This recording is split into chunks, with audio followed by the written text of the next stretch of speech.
आदाब, मैं हूं मुमताज आलम रिजवी और इस वक्त मैं आपकी खिदमत में लाइव हाजिर हुआ हूं। काफी रात हो गई है।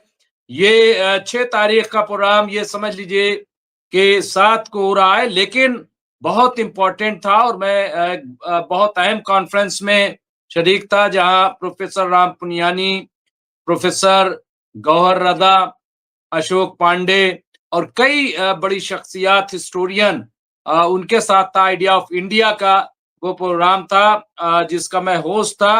लिहाजा मैं उसकी मसरूफियत की वजह से, क्योंकि वो भी बहुत इंपॉर्टेंट था, लेकिन आज चूंकि अमेरिका और ईरान ये जो बातचीत हुई, तो सबसे बड़ी कामयाबी ईरान की है कि दो मुद्दे ईरान को, अमेरिका को आखिरकार छोड़ने पड़े। एक प्रॉक्सी का मुद्दा, दूसरा मिसाइल का मुद्दा। क्योंकि ईरान ने साफ मना कर दिया कि हम सिर्फ न्यूक्लियर मसले पर बात करेंगे, हम ना तो मिसाइल पर कोई बात करेंगे और ना अपनी प्रॉक्सी पर बात करेंगे। जबकि पहले अमेरिका यही कह रहा था, इन तीनों मुद्दों को अमेरिका लेकर के आया था, लेकिन ईरान ने साफ साफ मना कर दिया और अमेरिका को सिर्फ न्यूक्लियर पर बात करने के लिए मजबूर होना पड़ा। ये अपने आप में ईरान की पहली कामयाबी है कि ईरान जो है वो उसने साफ मना कर दिया कि हम जो बात करेंगे वो सिर्फ और सिर्फ जो न्यूक्लियर इशू है उस पर ही हम बात करेंगे, इसके अलावा किसी और मुद्दे पर बात नहीं करेंगे। और मैं समझता हूं कि ये अगर देखा जाए तो पहली बहुत बड़ी कामयाबी ईरान को मिली। अब इससे आप अंदाजा लगा लीजिए कि आखिर यहां पे कौन झुक रहा है। अब कोई कहे कि साहब इसमें झुकने और न झुकने क्या बात, नहीं है, बात ये बहुत इंपॉर्टेंट है। क्योंकि अमेरिका जिस तरह से कह रहा था कि अगर नाकाम बात हुई तो फिर हम एक अलग रास्ता निकालेंगे, यानी जंग का, ये बार बार धमकी, और ईरान ने साफ कह दिया कि हम किसी धमकी में आने वाले नहीं हैं।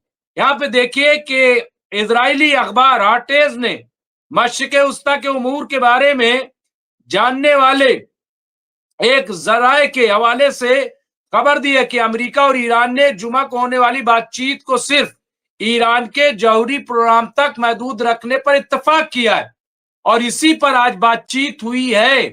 ये अपने आप में, यहां जराए ने बताया है कि कतर, सऊदी अरब और ओमान समेत इलाकाई ममालिक की सालिसी यानी मीडिएशन के बाद वॉशिंगटन ने ईरान की शराइत कबूल की है। ये आप देखिए, ये हम नहीं लिख रहे, ये इजराइल का अखबार जो हार्टेज है उसने ये बात लिखी है। और ये बहुत इंपॉर्टेंट बात है, बहुत अहम बात है। ये कहा जा सकता है कि ईरान के आगे अमेरिका ने घुटने टेके। अमेरिका अपना अपना जो फेस सेविंग करना चाहता था कि किसी तरीके से जो घिर गया है यहां से निकल जाए, वरना क्या वजह है, मैं जानना चाहता हूं। क्या वजह है कि जब 3 इश्यूज थे तो अमेरिका सिर्फ एक न्यूक्लियर पर, और न्यूक्लियर पर भी देखिए हथियार बनाने वाली बात की, परमाणु बम, और हमें ईरान ने पहले ही कहा कि हम ये तो बना ही नहीं रहे, हमारे यहां कोई मसला ही नहीं है। और जहां तक न्यूक्लियर प्रोग्राम, हां कुछ कम ज्यादा उसमें कर सकते हैं, लेकिन बंद नहीं करेंगे, ये भी ईरान ने पहले ही क्लियर कर दिया। लेकिन चलिए इस पर बातचीत कर लीजिए न्यूक्लियर के इशू पर, लेकिन बाकी इशू पे हम बात नहीं करेंगे। यानी ना प्रॉक्सी, जो हमास हो, हिजबुल्ला हो या अंसारुल्लाह लौती हो या इराक में अब्दुल हो, इन पर हम कोई बात नहीं करेंगे किसी तरह के। इसी तरीके से जो मिसाइल का इशू है, क्योंकि इजराइल बार बार कह रहा था कि मिसाइल के मसले पर बात करो, क्योंकि ईरान के पास जो मिसाइलें इस वक्त हैं वो बहुत ही खतरनाक है। अभी ईरान ने एक टेस्ट किया जिसमें दावा किया है कि 10 मिनट के अंदर अंदर हम इजराइल को तबाह कर सकते हैं, इजराइल पे मिसाइल मार सकते हैं, और इससे पहले ईरान ने करके दिखाया। तो ये बहुत इंपॉर्टेंट, यहां पे आप देखें कि उन्होंने खबरदार किया है कि अगर मुज़ाकराती फ्रेमवर्क के लिए इसकी शराइत को मुस्तरद किया गया तो ईरान इलाकाई तनाज़े के लिए तैयार है। यानी ईरान झुकने वाला नहीं है। ईरान जो है वो लड़ने के लिए तैयार है। कल जब डोनाल्ड ट्रंप ने कहा कि अगर बातचीत नाकाम होती है तो हम नया रास्ता इख्तियार करेंगे, ईरान ने कहा मोस्ट वेलकम, आइए हम तैयार हैं। ये जो ईरान की इस वक्त की ताकत कह लीजिए या जो भी आप मान लीजिए, लेकिन बहुत खुलकर, इसके अलावा अमेरिका ने इस बात की तस्दीक करते हुए कोई सरकारी बयान जारी नहीं किया है कि आया वो ईरान के बैलिस्टिक मिसाइल प्रोग्राम और इसके इलाकाई इत्तेहादियों की सरगर्मियों जैसे दीगर मसाइल को शामिल करने के लिए अपने पहले मुतालबे से पीछे हट गया है, ऐसा कोई बात नहीं कही। जराए ने मजीद कहा है कि इलाकाई रियासतें यहां दबंग पड़ोसी नहीं चाहती, लेकिन वो समझते हैं कि ईरान पर हमला खित्ते को नुकसान पहुंचाएगा। उन्होंने कहा कि तेहरान की सख्त बयानबाजी के बावजूद ईरान की कयादत बिलाखिर जौहरी प्रोग्राम को तर्क करने पर आमादा हो सकती है, ये कहना है। लेकिन ये जौहरी प्रोग्राम कतई तौर पर ताम जराए ने जोर दिया है कि मुज़ाकरात का रास्ता अभी तक वाज़े नहीं है और जौहरी फाइल में अपने ज्यादा से ज्यादा मुतालबात के बारे में वॉशिंगटन के मौकिफ यानी अमेरिका के मौकिफ की वजाहत होनी बाकी है, कुछ भी यानी क्लियर नहीं है। अब मैं जो तस्वीर यहाँ पे जारी की गई है वो तस्वीर मैं जरूर पेश करना चाहूंगा और बताना चाहूंगा कि आखिर मसला क्या है, किस तरह का है, जानना जरूरी है। तो बहरहाल यहाँ पे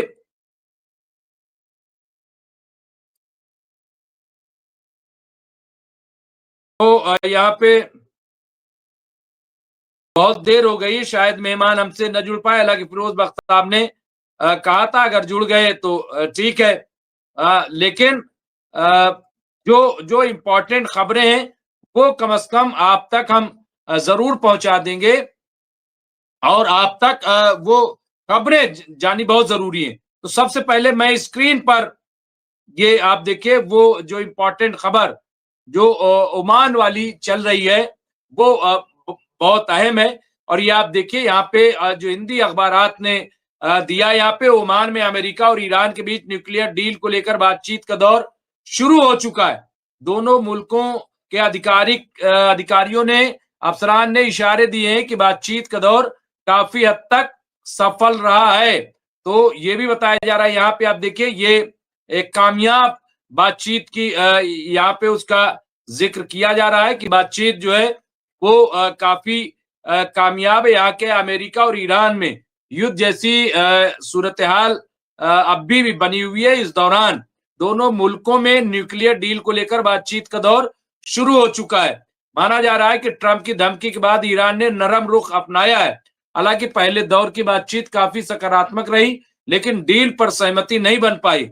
दोनों देशों ने न्यूक्लियर डील पर आगे भी बातचीत जारी रखने की योजना बनाई है। तो यहाँ पे आप देखिए जो मैं फेस सेविंग वाली बात कह रहा हूं, देखिए अब यहाँ कह रहे हैं कि धमकी के बाद किसी भी धमकी का असर ईरान पे नहीं हुआ, लेकिन ईरान ने यह कहा कि हम चूंकि बातचीत से पीछे नहीं हटते, हम बातचीत करना चाहते हैं और जैसे 5 राउंड की बात पहले हुई थी वहीं से हम उसकी शुरुआत करेंगे, वहीं से उसका आगाज करेंगे और हमारी जो बातचीत होगी सिर्फ और सिर्फ न्यूक्लियर मामले पर होगी।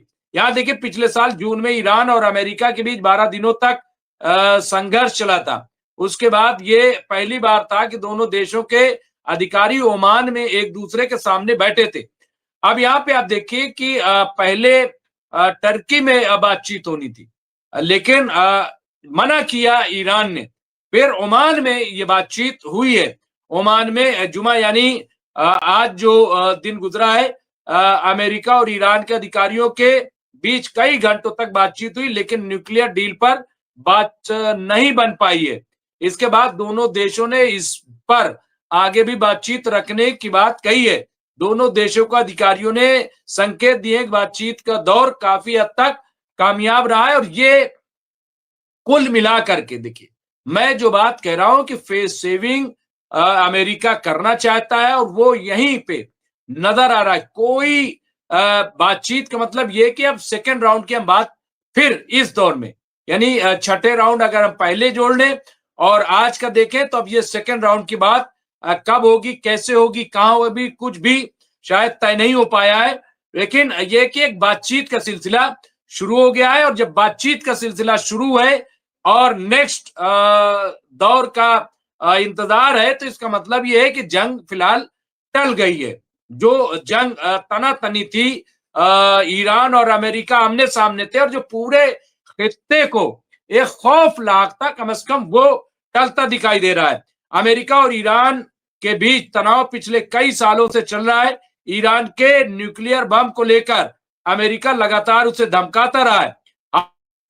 में अमेरिकी राष्ट्रपति ट्रंप ने भी ईरान पर नए सिरे से हमले की धमकी दी थी। उन्होंने ये भी कहा कि America US Abraham Lincoln Iran की तरफ बढ़ रहा है। इसके साथ ही उन्होंने बार बार, लेकिन ये सब पुरानी खबरें जो यहाँ पे दी गई, कोई नहीं बढ़ा था लेकिन पीछे भागना पड़ा। पहले ओमान की खाड़ी में, फिर हिंद महासागर में जाना पड़ा और 1400-1500 किलोमीटर दूर ईरान से अभी अब्राहम लिंकन है। और जिस तरह से ईरान ने घेरा था, चीन और रूस ने घेरा था, वहां मुमकिन ही नहीं था।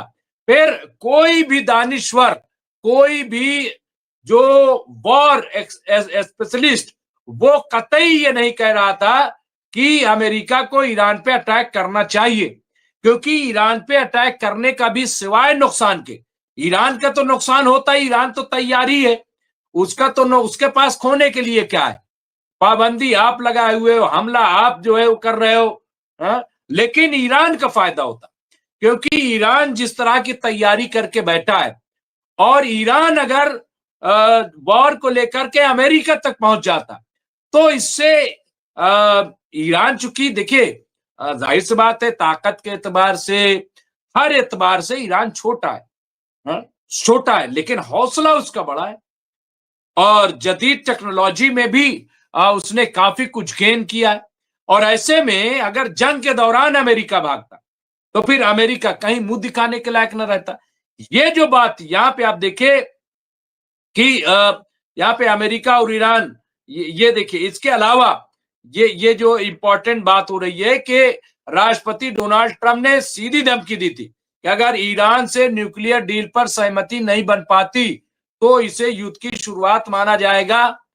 लेकिन एक बात और कही जा रही है, कहा ये बातचीत जैसे ही शुरू होगी नए वर्ल्ड ऑर्डर की बुनियाद पड़ जाएगी, नए वर्ल्ड ऑर्डर की। तो क्या माना जाए कि अब नए वर्ल्ड ऑर्डर की बुनियाद पड़ गई है, क्योंकि अब बातचीत तो शुरू हो गई। इससे कोई इनकार करेगा नहीं कि ये बातचीत शुरू नहीं हुई है और बातचीत में जो चीज निकल के आ रही है वो भी हम देख रहे हैं कि कोई किसी तरीके के नतीजे पे नहीं पहुंचे। यहाँ पे आप देखें कि काउंसिल ऑन फॉरेन रिलेशन के मुताबिक कई विदेश नीति विशेषज्ञों यानी माहिरीन का मानना है कि अगर ईरान न्यूक्लियर हथियार हासिल कर लेता है तो इससे मध्य पूर्व और आसपास के क्षेत्रों में व्यापक अस्थिरता पैदा हो जाएगी। सबसे बड़ी चिंता यह है कि अगर ईरान न्यूक्लियर हथियार बना लेता है तो शायद ये इजराइल के पूरे वजूद के लिए खतरा बन जाएगा। इसी फिक्र के सबब इजराइल ने जून 2025 में ईरान के न्यूक्लियर और सैन्य ठिकानों पर पूर्ण पैमाने पर हमला किया था। लेकिन हुआ क्या कि इजराइल को मुंह की खानी पड़ी और इजराइल को वो नुकसान हो गया जो शायद उसकी भरपाई अभी इजराइल को करने में काफी वक्त लगेगा। तो ये जो नुकसान यहाँ पे देखा जा रहा है। इसके अलावा मैं एक चीज और आज कहूंगा, मजम्मत करूंगा खासतौर से जिस तरह से पाकिस्तान के अंदर ये दहशतगर्दाना हमला हुआ है, उसकी जितनी मजम्मत की जाए कम है। यहाँ पे पाकिस्तान एक बार फिर आतंक और अस्थिरता की गिरफ्त में। राजधानी इस्लामाबाद में जुमे की नमाज के दौरान शिया इमामबाड़े में हुए आत्मघाती खुशखत धमाके ने न सिर्फ दर्जनों जिंदगियां छीनी बल्कि पूरे मुल्क को हिलाकर रख दिया। धमाके का असर सिर्फ सड़कों और मस्जिदों तक सीमित नहीं रहा, इसकी गूंज सीधे पाकिस्तान के शेयर बाजार तक पहुंची, जहां निवेशकों में घबराहट साफ दिखी और बाजार औंधे मुंह गिर पड़ा। तो यहाँ पे आप देखिए कि अब कौन कहेगा कि आतंकवाद नहीं है, आतंकवाद है, आतंकवादी हैं। और ये आतंकवादी कौन है जो इस्लाम के नाम पे, आखिर कौन यहाँ पे धमाके कर रहा है? इस्लामाबाद